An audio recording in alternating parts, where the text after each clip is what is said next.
So today we are going to discuss board of studies the Institute of Chartered Accountant of India के scholarship scheme for C student. देखो friends, आप student हो तो आपको as such job तो करनी रहे होंगे, तो आप चाहते हो कि आपको मनी जो है क्रेडिट होती रहे अकाउंट में, तो उसके क्या एलिजिबिलिटी क्राइटेरिया होते हैं वो मैं आज डिस्कस करने वाली हूँ। तो देखिए, आईसीआई ने बहुत सारी जो है स्कॉलरशिप उसने हमारे जो इंस्टीट्यूट है उसने अलग अलग तरीके की स्कॉलरशिप जो है वो निकाल रखी है। एंड मैं आपको ये जो है पूरा पीडीएफ रीड करके बताऊंगी। स्टूडेंट जो है इतने अनअवेयर रहते हैं, उन्हें पता है कि उन्हें स्कॉलरशिप मिल सकती है बट फिर भी वो अप्लाई नहीं करते। I don't know why. तो देखिए फ्रेंड्स, क्या होता है, जो स्कॉलरशिप नंबर 1 है वो किन स्टूडेंट को मिलती है? Need based for economically weaker intermediate student. अगर आप इंटरमीडिएट स्टूडेंट में फर्स्ट स्कॉलरशिप जो है need base for economically weaker, अगर फाइनेंशियल कंडीशन इतनी अच्छी नहीं है तो उस केस में स्कॉलरशिप अमाउंट अब ये इंटरमीडिएट स्टूडेंट के लिए मिलेगी। तो आपको एक बात यहाँ से क्लियर हो जाती है कि अगर आप फाउंडेशन में हो तो आपको नहीं मिलेगी। अगर आप फाउंडेशन क्लियर करके इंटरमीडिएट में आ गए हो तो ये स्कॉलरशिप आपके लिए है। स्कॉलरशिप का अमाउंट कितना होगा? 1500 पर मंथ आपको मिल सकता है। एलिजिबिलिटी क्या है? स्टूडेंट हुआ registered for intermediate course either through foundation route और थ्रू डायरेक्ट एंट्री रूट। देखो, अगर आप डायरेक्ट एंट्री रूट से भी आए हो तो भी आपको ये स्कॉलरशिप मिल सकती है।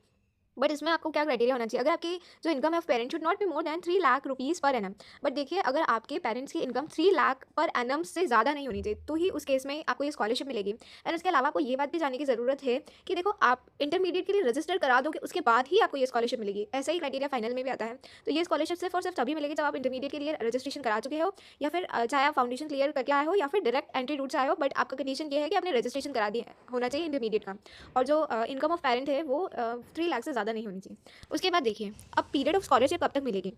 देखो, आपको कब तक स्कॉलरशिप मिल सकती है? 9 month commencing from the following month of registration for intermediate course. तो जिस भी मंथ में आपने इंटरमीडिएट का रजिस्टर कराया है वहाँ से उसके नेक्स्ट मंथ से 9 मंथ, क्योंकि आपको पता है कि जो स्टडी पीरियड रहता है वो ऑलमोस्ट 9 मंथ रहता है, तो 9 month commencing from the following month, 9 month के लिए मिल सकता है। एन एडिशनल 3 मंथ और मिल सकता है if the student has completed orientation course and I T with in first 9 month of registration for intermediate course. और एडिशनल 3 मंथ आपको मिल सकते हैं अगर स्टूडेंट जो है वो ओरिएंटेशन कोर्स कर रहा है एंड आई टी कोर्स कर रहा है, तो सिंपली आप आई टी ओ सी भी कर रहे हो तो 3 मंथ का एडिशनल मिल सकता है। An additional 3 month if the student has passed any one group in intermediate examination with in 12 month of registration for intermediate course. देखिए फ्रेंड्स, आपको वैसे तो 9 मंथ का मिलेगा एंड बट उसके बाद ये भी बोला है अगर आप इंटरमीडिएट का कोई एक ग्रुप भी पास हो गए ना 12 महीने के अंदर अंदर, जब से आपने रजिस्ट्रेशन कराया है तब से 12 महीने, तो आपको एडिशनल 3 मंथ का मिल सकता है। Student who pass both group of intermediate can apply for scholarship as final registered student. देखो, अगर आप दोनों ग्रुप पास हो गए तो फिर आपको फाइनल जो आपका फाइनल का स्कॉलरशिप है वो मिल जाएगा। तो उस केस में, क्योंकि फाइनल इंटरमीडिएट में मिल गया 9 मंथ वाला वो सब तो ठीक है, अब फाइनल वाले की हम बात करते हैं। देखिए, फाइनल वाले में है need base for economically weaker final student. अगर आप इकोनॉमिकली वीकर फाइनल स्टूडेंट के लिए ये स्कॉलरशिप है। अब इसमें स्कॉलरशिप अमाउंट कितना है? इसमें है ₹1500 पर मंथ। इसमें भी वापस वही अमाउंट है, इसमें आपको 1500 पर मंथ मिलने वाले हैं। एंड स्टूडेंट हुआ रजिस्टर्ड फॉर फाइनल कोर्स। अब इसमें एलिजिबिलिटी क्या है कि सबसे पहले आपको सीए फाइनल का रजिस्ट्रेशन कराना पड़ेगा, उसके बाद ही आप इस स्कॉलरशिप के लिए अप्लाई कर सकते हैं। Income of parent should not be more than 3 lakh per annum. अब देखिए, आपके पेरेंट्स की इनकम जो है वो 3 लाख से ज़्यादा नहीं होनी चाहिए। और पीरियड ऑफ स्कॉलरशिप क्या होगा? देखिए, फाइनल वाले केस में ऐसा होता है कि जब से आपने फाइनल का रजिस्ट्रेशन कराया ना, 30 month remaining period of articleship with ever is this.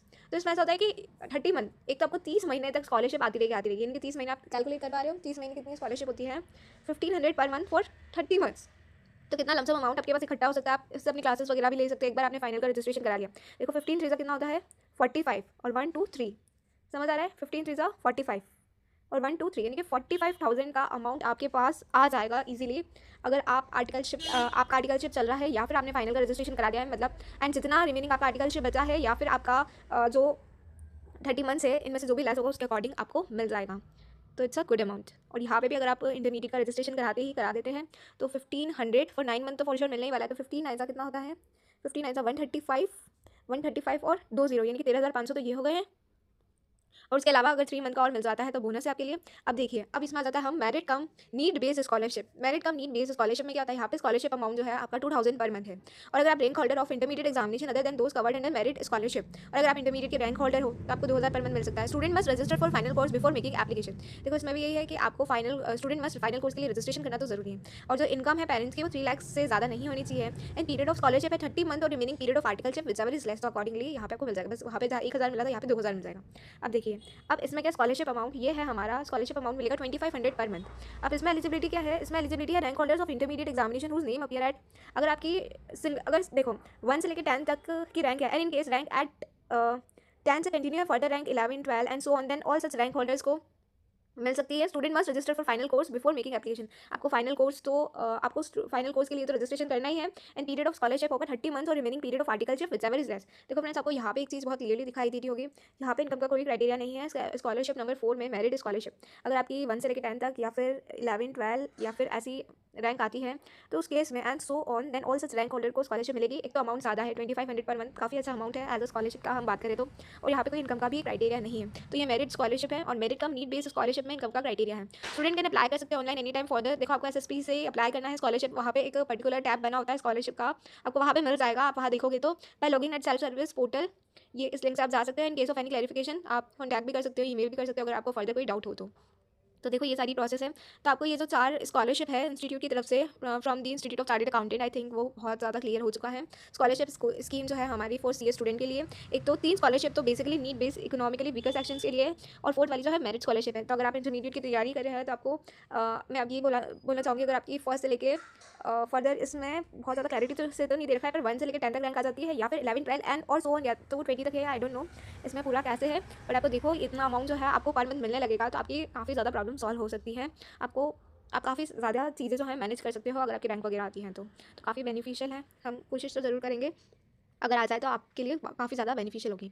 Board of study the Institute of Chartered Accountant, board of study invite करें application for the award of scholarship to selected student. देखो friends, काफ़ी students की scholarship आती है and आप apply कर सकते हो। आप नॉर्मल में तो अप्लाई कर ही सकते हो, नीट बेस में तो 1000 वाला तो आ ही सकता है, या 1500 वाला तो 1500 1000 तो है नहीं, सॉरी 1500 और 1500 तो आ ही सकता है। उसके बाद अगर आप रैंक होल्डर हो तो उस केस में आपको और ज़्यादा अमाउंट मिल सकता है। आपको लॉगिन करना है एसएसपी पे, स्टूडेंट चूज करना है, स्कॉलरशिप एप्लीकेशन फॉर्म वगैरह फिल करना होता है। Information will be auto populated in application form. और इसमें देखो सिंपली क्या करना है, अगर आप एलिजिबल हो तो फिर आपको अपना जो आपका बैंक अकाउंट है उसका क्रॉस चेक भी आपको अटैच करना होता है। और अगर सर्टिफिकेशन तो अगर स्टूडेंट की आर्टिकलशिप स्टार्ट हो जाती है तो उस केस में प्रिंसिपल अप्रूव करते हैं, और प्रिंसिपल अप्रूव करते हैं, आप फॉर्म फिलअप करते हो, आप एक क्रॉस चेक लगा देते हो, उसके बाद आपकी ऑटोमेटिकली जो है स्कॉलरशिप आना शुरू हो जाती है। वंस योर प्रिंसिपल आपके जो भी प्रिंसिपल है इन योर आर्टिकलशिप वो अप्रूव कर देते हैं आफ्टर वो सर्टिफिकेशन वगैरह देख के, तो उस केस में उसके बाद से आने लगती है। स्टूडेंट चूज कर सकते हैं स्कॉलरशिप एप्लीकेशन फॉर्म, इन्फॉर्मेशन जो है ऑटो पॉपुलेटेड होगी इन एप्लीकेशन फॉर्म। अगर auto populated information needs corrections, yes no follow कीजिए process for updated information. Mail send किया जाता है टू द स्टूडेंट को, प्रिंसिपल को, मेंबर को after student application get submitted. Provide करना आपको bank detail in a given section along with parental income and submit करना है form. For articleship registered student के लिए प्रिंसिपल जो है आप अगर आर्टिकलशिप में होते हो तो प्रिंसिपल सर आपकी अप्रूव करते हैं पेरेंट के एनुअल इनकम सर्टिफिकेट वगैरह, मेंबर जो है वो अप्रूव करते हैं एनुअल पेरेंट इनकम सर्टिफिकेट। अब मेल जो है सेंड किया जाता है स्टूडेंट को, अगर उनका एप्लीकेशन जो है अप्रूव हो जाती है प्रिंसिपल मेंबर अप्रूव हो जाता है, अमाउंट विल बी डिस्बर्स किया जाएगा स्टूडेंट को account after selection process. Principal will be auto selected for student who are undergoing articleship, other student have to select member to whom will be marked. Principal need to validate the student till last 6 month attendance to make them eligible for quarterly scholarship for every 6 month। देखो ये जो amount है वो आपको per month नहीं मिलता है, ये आपको क्वार्टरली बेसिस पे मिलता है। Board of Studies, Institute of Chartered Accountant of India, when does ICI notify eligible scholarship applicant regarding the selection and grant of scholarship? The selection grant of scholarship will be done on quarterly basis पे आपको payment मिलता है 16 December two 5। देखो आप कब apply करे हो, date of receipt of कब एप्लीकेशन दे रहे हो, जैसे अगर आप 16 दिसंबर से 15 मार्च तक दे रहे हो तो आपको अप्रैल में मिलेगा। 16 मार्च से तो देखो मतलब आप कब अप्लाई करे हो उस हिसाब से वो ग्रांट होती है, बट वो क्वार्टरली बेसिस पे होती है। मैं आपको ये समझाना चाह रही हूँ 16 जून से 15 सितंबर तो अक्टूबर में, 16 सितंबर से मतलब कोई तो डेट आपने इन बिटवीन जब भी अप्लाई किया होगा अकॉर्डिंगली वैसा जाएगा। Is income eligibility criteria one time recommendation required on the self service portal, yes it is a one time process. एक ही बार देखो आपको एक ही बार वो जो सर्टिफिकेट्स वगैरह देने हैं उसके बाद तो बस अप्रूव हो जाएगा। तो the scholarship application of student will only be consider complete when the income and recommendation certificate is approve by the members on self-service portal as applicable in the following cases. Student currently undergoing articleship must obtain the income certificate and recommendation from the principal under whom they are undergoing articleship. Student who have not yet started articleship must obtain the income certificate and recommendation from any member of ICA. When is the conduct and attendance certificate required in the portal for release of installment? Following the selection and the release of first installment of a scholarship, the conduct and attendance certificate is required in the portal for the release of subsequent installment. Student currently undergoing articleship, तो इसमें आपको बस यही है, simply ये इस तरीके से आपको स्कॉलरशिप मिल सकती है। आई होप आपको वीडियो समझ